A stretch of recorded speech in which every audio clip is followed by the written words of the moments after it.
तो hello everyone, class 10th के बच्चे, आज है हमारा मंगलवार और मंगलवार के दिन क्या स्टार्ट करने वाले हैं हम साइंस को आगे बढ़ाने वाले हैं, यानी हमारी क्लासेस हो जाएंगी रिज्यूम। क्या करने वाले हैं? क्लासेस को रिज्यूम करने वाले हैं साइंस की, जो हम पढ़ चुके थे पहले। आज से वो चीज़ वापस से शुरुआत करेंगे और उसके आगे से पढ़ना चालू करेंगे। तो अब तक आपने कहानी में क्या क्या देख लिया वो आपको पता ही है, और ये वाली कहानी जो है वो आखिरी कहानी थी जब हमने टॉपिक का दी एंड किया था। और एक क्वेश्चन हमने पढ़ा था कि भैया अगर एक नॉर्मली सरफेस पर आती है तो डेविएशन कितने डिग्री का होगा, रिफ्लेक्शन कितने डिग्री का होगा। अगर बात करें एंगल ऑफ इंसिडेंस की तो यहाँ हो जाएगा 0 डिग्री का, तो एंगल ऑफ डेविएशन जो होगा वो कितने डिग्री का हो जाएगा, 180 डिग्री का, और एंगल ऑफ रिफ्लेक्शन हो जाएगा 0 डिग्री का। फॉर्मूला क्या था? एंगल ऑफ रिफ्लेक्शन का I is equal to r, और एंगल ऑफ डेविएशन के 3 फॉर्मूले, 2 इंटू थीटा। वहाँ थीटा जो था वो एंगल बिटवीन बोलो, angle between incident ray and plane या सरफेस ऑफ द मिरर। फिर जो delta is equal to 180 minus 2 times of angle I, वो क्या था? ये भी डेविएशन का फॉर्मूला, और ये भी खूबसूरत से डेविएशन का फार्मूला। ये 2 फॉर्मूले, 3 फॉर्मूले मिला के हमारा पूरा कॉन्सेप्ट बेहतरीन हो चुका है। ठीक है, अब हमने प्लेन मिरर की सारी बातें कर ली थी, और हमने प्लेन मिरर के बारे में बहुत सारी बातें इकट्ठी कर ली थी। लेटरल इन्वर्जन पढ़ लिया था, ठीक है। Distance of image and distance of object from the mirror is equal, हमने ये पढ़ लिया था। वर्चुअल इमेज क्या होती है ये पढ़ लिया था। और आज हम देखेंगे एक स्फेरिकल मिरर, और मेरे ख्याल से आखिरी में मैंने आपको स्फेरिकल मिरर का एक छोटा सा इंट्रोडक्शन दे दिया था। ठीक है, तो शुरू करते हैं हमारा आज का कार्यक्रम जो है स्फेरिकल मिरर।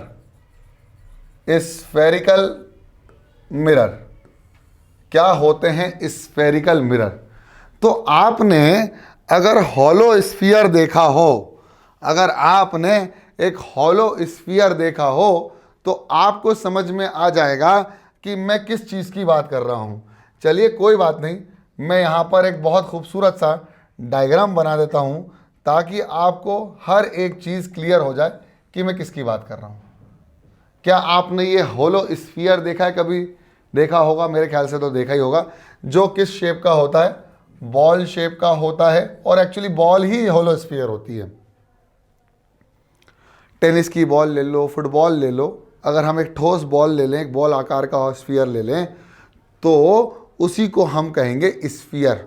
और स्फेरिकल का मतलब स्फीयर शेप का, बात करते हैं मिरर्स की।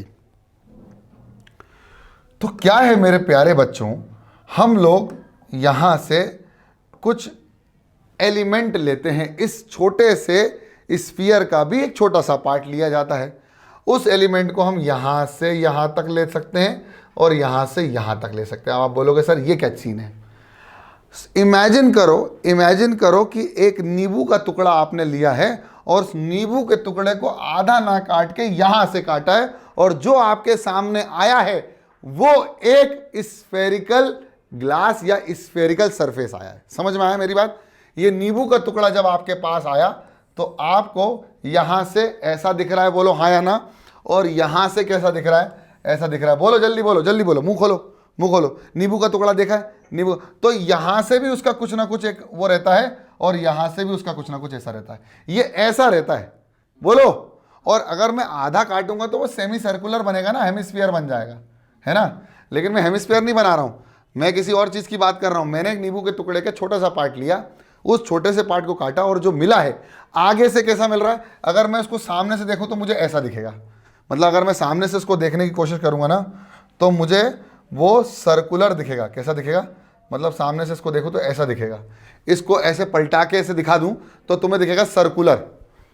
ये सामने से ऐसा दिखेगा, और ये भी सामने से इसका ऐसा दिखेगा, फ्रंट व्यू। दोनों का फ्रंट व्यू इस तरह से दिखेगा। इसको हम बोलते हैं इस, और ये इस साइड से कर्व रहेगा, पीछे से कर्व रहेगा, इस साइड से कर्व है, इस साइड से कर्व है। तो इसी को हम बोलते हैं स्फेरिकल सरफेस। क्या बोलते हैं? स्फेरिकल। अभी मिरर नहीं बनाया, तो अभी हमने क्या बोला? हमने बोला स्फेरिकल सरफेस। क्या बोला हमने? Spherical surface. क्या बोला? Spherical surface. अब हमारे पास आ गए हैं स्फेरिकल सरफेसेस। अब सीन ये है, सीन ये है, सीन ये है,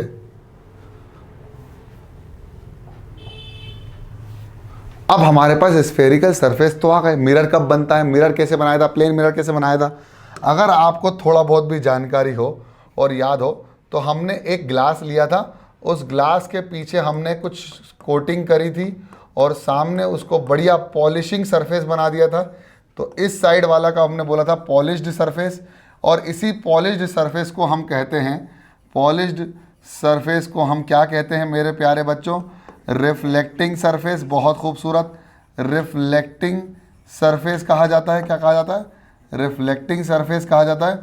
और इस साइड को बोलते हैं कोटेड सरफेस। क्या बोलते हैं? COATING, सॉरी कोटिंग नहीं होगा, कोटेड होगा, COTED, कोटेड सरफेस। क्या होगा?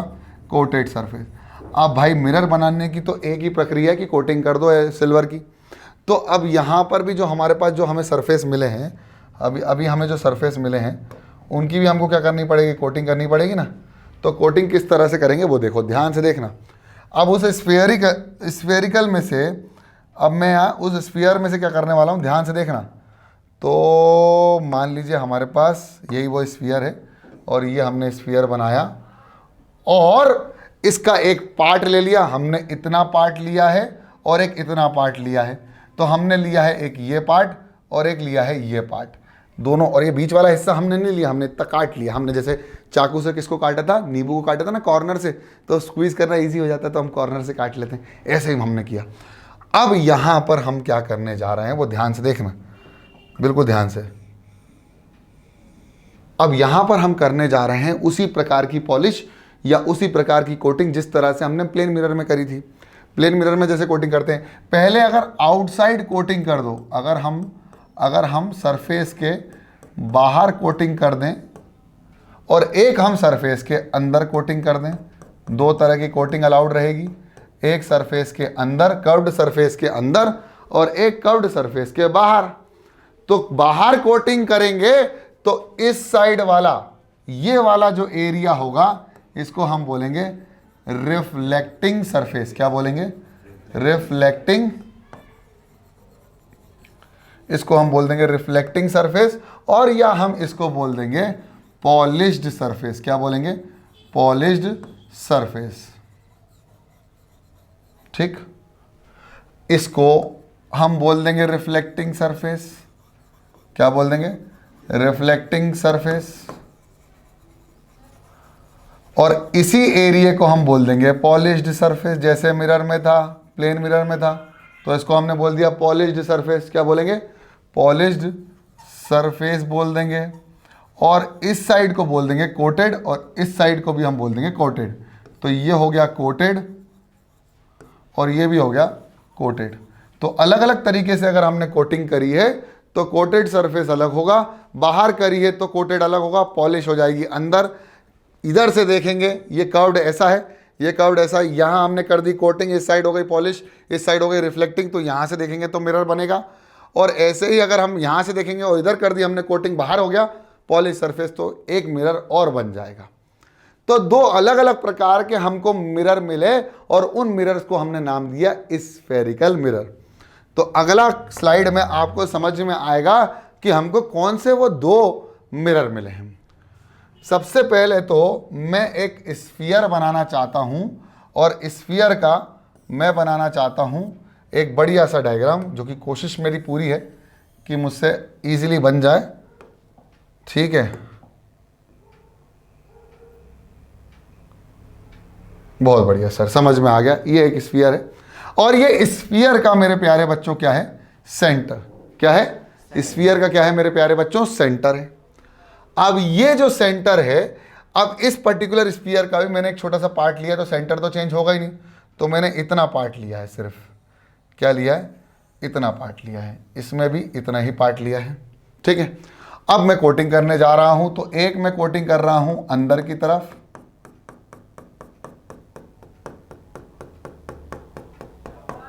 और एक कोटिंग में कर रहा हूं बाहर की तरफ।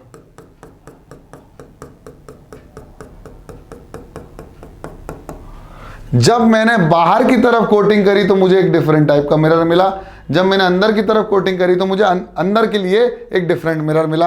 अब इनके नामकरण करने की कोशिश करी, है तो दोनों स्फेरिकल मिरर, ये हैं दोनों स्फेरिकल मिरर्स, इन दोनों को ही हमने स्फेरिकल मिरर्स का नाम दिया है क्योंकि दोनों ही स्फीयर के एक छोटे से पार्ट से बने हैं। स्फेरिकल मिरर तो दोनों है, नामकरण किया गया तो इसका नाम किया कॉनकेव मिरर, इस पर्टिकुलर का नाम दिया कॉनकेव मिरर, इसका, इस वाले का। और मेरे प्यारे बच्चों इसका नाम दिया कॉन्वेक्स मिरर। क्या नाम दिया इसका? Convex mirror. इसका नाम दिया कॉन्वेक्स मिरर और उसका नाम दिया कॉनकेव मिरर। बढ़िया, अच्छी बात है, नामकरण हो गया। एक बच्चा पैदा होता है तो हम नाम रखते हैं ना कुछ सोच समझ के, वैसे हमारे पास दो मिरर, डिफरेंट टाइप के मिरर आए, हमने उनका नामकरण कर दिए। अब इसका कॉनकेव क्यों पड़ा और अगले का कॉन्वेक्स क्यों पड़ा, इसका एक छोटा सा रीज़न बता देता हूँ ताकि आपको याद हो जाए। हालांकि इससे कोई मतलब नहीं है, किताबों में नहीं दिया कि कैसे दिया है। अगर मैं कहूँ कि मैंने इसकी कोटिंग पीछे की तरफ करी है, अगर मैंने कहा कि मैंने कोटिंग पीछे की तरफ करी है, तो मेरा ऑब्जेक्ट इस मिरर के सामने कहाँ खड़ा होगा? इधर खड़ा होगा या इधर खड़ा होगा?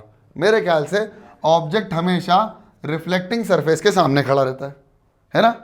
है ना? बोलो, मुंह से बोल दो एक बार हाँ या ना में उत्तर दो।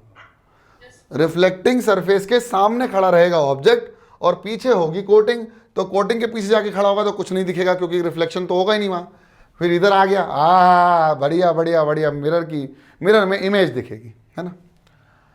अब ध्यान से देखने पर इस मिरर को, ये मिरर इस पर्टिकुलर ऑब्जेक्ट को एक केव के अंदर बुला रहा है। देखो ध्यान से देखो, एक केव के अंदर बुला रहा है कि आ जाओ भैया, एंटर कर जाओ हमारे अंदर। देखो ध्यान से देखो, एक केव है ना, केव, देखो ये केव के अंदर जा रहा है।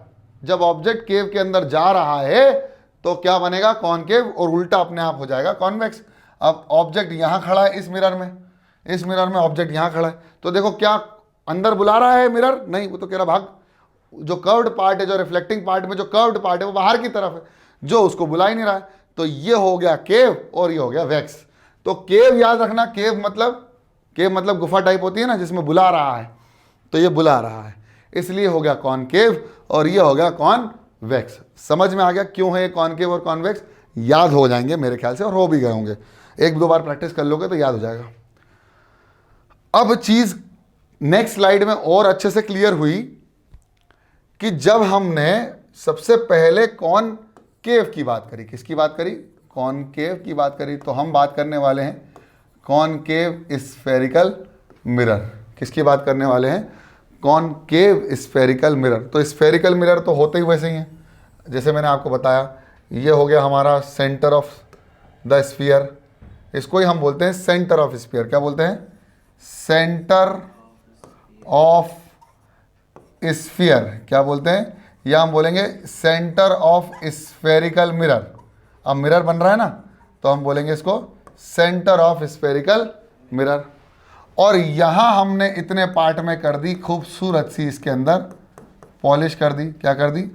पॉलिश कर दी, बढ़िया तरीके से इसके अंदर पॉलिश कर दी हमने, है ना? और बाकी बाचे पार्ट को हमने यूज़ नहीं किया, तो हम यहाँ से इसको मिटा देंगे बहुत बढ़िया तरीके से। ये हमने इसको मिटा दिया, ठीक है? और ये तो सेंटर था ही, ये हमारे पास ऑलरेडी सेंटर था। तो अगर मैं कहूँ कि सेंटर ऑफ स्फीयर की बात करें, सेंटर ऑफ स्फीयर की बात करें, तो ये हो गया हमारा सेंटर ऑफ स्फीयर, ठीक? क्या बोलेंगे इसको? सेंटर ऑफ स्फीयर या सेंटर ऑफ स्फेरिकल मिरर, या एक और नाम दे देंगे सेंटर ऑफ कर्वेचर। क्या बोलेंगे? Centre of curvature. क्या बोलेंगे बेटा? सेंटर ऑफ कर्वेचर बोल देंगे। क्या बोल देंगे? Centre of curvature. स्फीयर का सेंटर, स्फीयर का सेंटर, सेंटर ऑफ कर्वेचर यानी कर्व का सेंटर। समझ में आ गया? बहुत बढ़िया।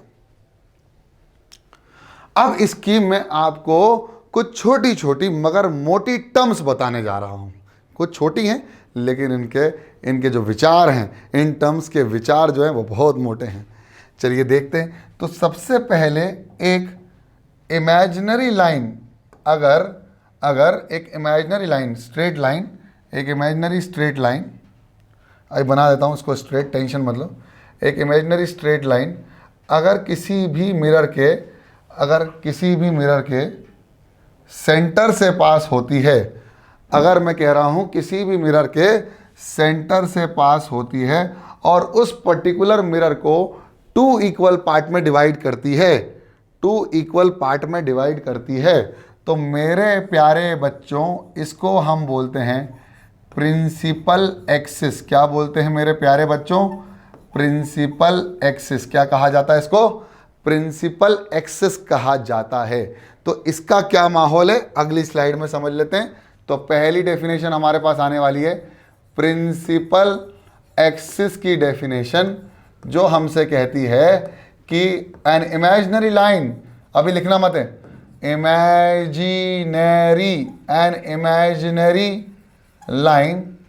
Imaginary line which passes through the center of curvature, which passes through center of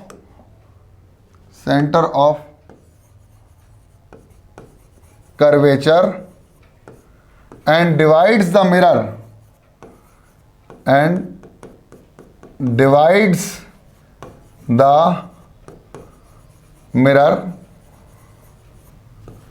into 2 parts या 2 equal parts, ऐसा भी लिख सकते हो, into 2 parts या into 2 equal parts, into 2 equal parts is known as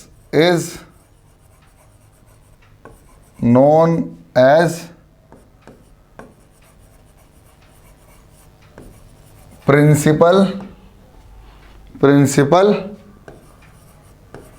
axis. तो एक इमेजिनरी लाइन जो कि सेंटर ऑफ कर्वेचर से पास हो, मिरर को 2 इक्वल पार्ट्स में डिवाइड कर दे, उसको क्या कहा जाएगा? Principal axis. ये सेम चीज आपको कॉनकेव की जगह कॉन्वेक्स में भी देखने को मिली। तो हम कॉन्वेक्स के लिए भी पैरेलली समझते चलते हैं। तो यह कॉन्वेक्स मिरर के लिए प्रिंसिपल एक्सिस। तो कॉन्वेक्स मिरर क्या होगा? सर कर्व इधर है और कर्व के अंदर अगर मैंने क्या कर दिया, कर्व के अंदर मैंने कोटिंग कर दी, तो मुझे क्या मिलेगा बेटा? कॉन्वेक्स मिरर मिलेगा। कौन सा मिरर मिलेगा? Convex mirror. ये मिल गया कॉन्वेक्स, ठीक है। और यहां से अगर मैं एक इमेजिनरी लाइन पास करवाऊं जो कि सेंटर ऑफ कर्वेचर, देखो ध्यान से देखो, इमेजिन करो एक सेंटर ऑफ कर्वेचर है ना। तो सेंटर ऑफ कर्वेचर बन रहा है, उस पर्टिकुलर इमेजिनरी लाइन जो कि पास कर रही है उस सेंटर ऑफ कर्वेचर से और मिरर को भी 2 इक्वल पार्ट्स में डिवाइड कर रही है, तो इसको भी हम क्या कहेंगे? Principal axis for convex mirror.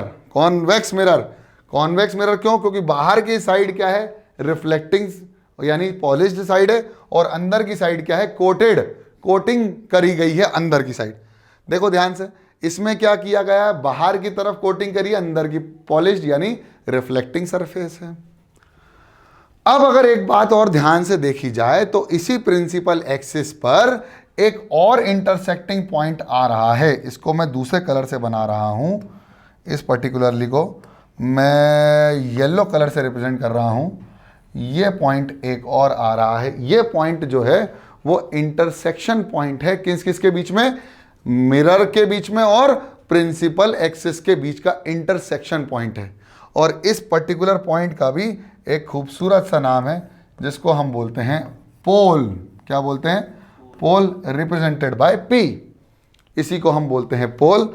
तो आपको अगले मिरर में भी आपको एक इंटरसेक्शन पॉइंट मिलेगा जिसको हम क्या बोल देंगे? यहाँ पर पोल बोल देंगे, जो कि रिप्रेजेंटेड बाय होगा पी। और अगली में उस पर्टिकुलर पोल की डेफिनेशन लिख देंगे पुनीत सर आपके लिए, जिसको हम बोलेंगे the intersection point between the intersection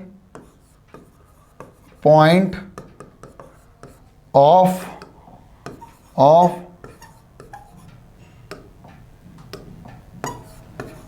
principal axis and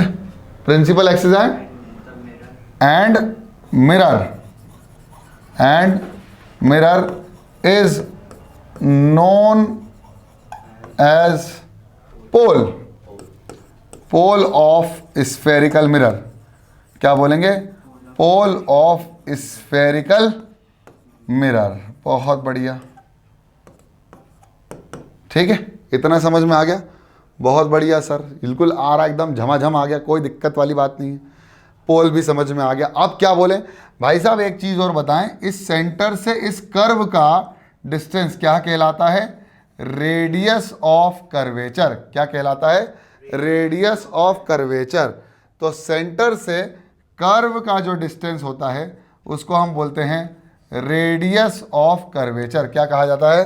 radius of curvature. तो हम बात करें रेडियस की, तो रेडियस ऑफ कर्वेचर क्या कहलाएगा? द डिस्टेंस बिटवीन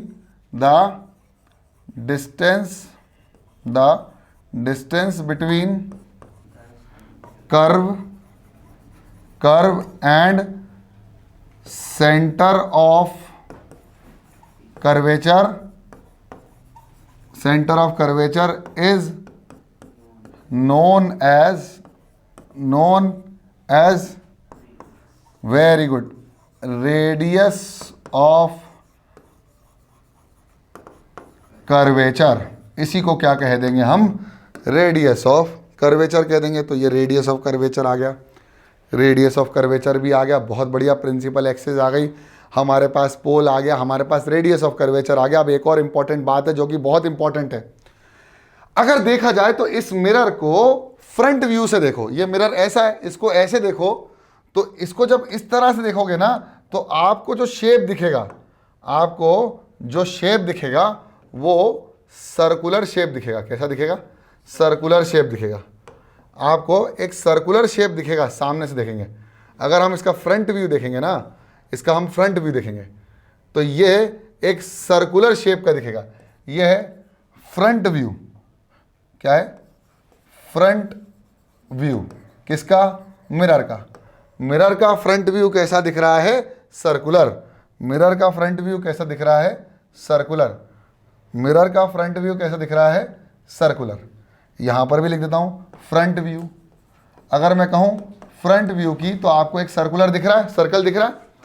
और अगर मैं इस पर्टिकुलर लेंथ की बात करूं, तो जो लेंथ आएगी सामने वो क्या आएगी? Diameter of that circular front view. यानी सर्कुलर का जो शेप है सर्कल, उसका अगर मैं डायमीटर की बात करूं तो ये लेंथ आएगी। बोलो हाँ या ना? यही लेंथ आएगी जो लॉन्गेस्ट लेंथ आएगी। तो फ्रंट व्यू में ये जो लॉन्गेस्ट लेंथ आएगी वही ये लेंथ होगी। बोलो हाँ या ना? जल्दी बताओ बेटा। इसी लेंथ को कहा जाता है अपर्चर। क्या बोलते हैं बेटा? अपर्चर। क्या बोलते हैं? अपर्चर। इसी को बोलते हैं अपर्चर। लेंस के, मिरर के अपर्चर होते हैं। आप कैमरे में अगर थोड़ा सा डील करते हो, अगर आपको कैमरा चलाना पसंद है, DSLR वगैरह, तो उसमें अपर्चर नाम की एक चीज़ होती है, वो अपर्चर यही होता है। ठीक है, तो अपर्चर क्या होता है? एक नई टर्मिनोलॉजी आ गई है, aperture. Aperture of the mirror is nothing but the length of the diameter. क्या होता है? Length of diameter of circular face of mirror is called aperture. और एक बात और ध्यान रखना, इसका एक और नाम है, इसको हम बोलते हैं लेंथ ऑफ मिरर। क्या बोलते हैं? Length of mirror. अब बहुत सारी किताबें कंफ्यूज कर देती हैं कि स्फेरिकल सरफेस का या कर्वेचर का डायमीटर ही अपर्चर होता है, जो कि गलत है। हमने छोटा सा अपर्चर लिया, हमने छोटा सा पार्ट लिया उस पर्टिकुलर बड़े से स्फीयर का, तो अपर्चर बड़ा होगा या छोटा होगा? अपर्चर तो फिक्स हो गया वहां पर, लेकिन यहां अपर्चर चेंज हो जाता है, इसलिए अपर्चर उस पर्टिकुलर सर्कुलर फेस का डायमीटर होता है, जिसको हम लेंथ ऑफ मिरर भी कहते हैं। क्या बोलते हैं? लेंथ ऑफ मिरर भी कहते हैं। इसका मतलब ये अपर्चर है इसका और ये है अपर्चर। अगर इसका फ्रंट व्यू देखें तो ये जो लेंथ है, ये जो लेंथ है, इसी को हम क्या कह देंगे मेरे प्यारे बच्चों? अपर्चर। इसका मतलब एक इमेजिनरी लाइन जो कि पास हो रही थी सेंटर से और मिरर को 2 इक्वल पार्ट्स में डिवाइड कर रही थी, उसको हमने बोल दिया क्या? Principal axis. फिर हमारे पास उस पर्टिकुलर पॉइंट ऑफ इंटरसेक्शन को जहां पर प्रिंसिपल एक्सिस और मिरर मीट कर रहा है, उसको हमने बोल दिया पोल। फिर डिस्टेंस बोल दिया सेंटर ऑफ कर्वेचर से कर्व का, रेडियस ऑफ कर्वेचर। और लेंथ ऑफ मिरर यानी the diameter of a circular face is called aperture of the mirror. These are the very important definition as far as this particular topic of spherical mirror is concern. क्या आपको समझ में आया कि नहीं आया? जल्दी बताओ, जल्दी बताओ। बहुत बढ़िया, समझ में आ गया? अच्छे से आ गया? बोलो। इसको लिख